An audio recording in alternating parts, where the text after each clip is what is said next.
Last week I went to visit some church members at their home to take them communion, and they've been married almost 50 years, and the husband is in poor health.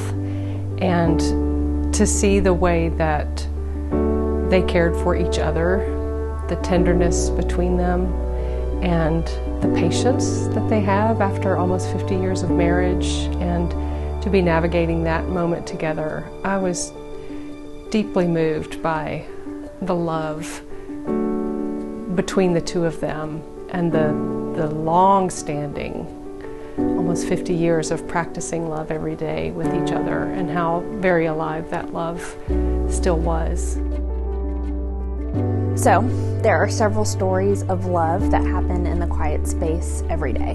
One story of love recently was somebody who needed a wheelchair and they didn't have accessibility options for them, and some friends brought them to the church to get a wheelchair. And then a volunteer here went out of her way to call around and get a wheelchair for this gentleman, got the wheelchair, was able to deliver it to him, giving him access to the world like he hadn't had before.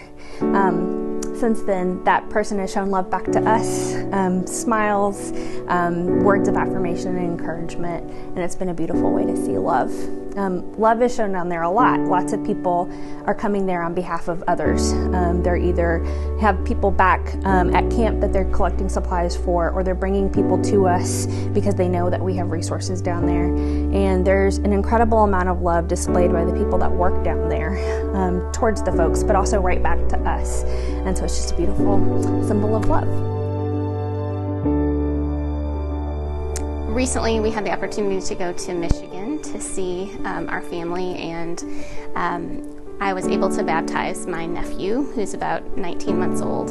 And we weren't sure who was going to be able to come because of COVID, and then there ended up being a snowstorm the night before, so we didn't even know if people from the local town would show up, but they did. We all just showed up for this sweet little boy and surrounded him on that special day when he was baptized. And afterwards, some folks from the church had created this wonderful little reception, and someone had even made cross-shaped cookies with his name printed on them.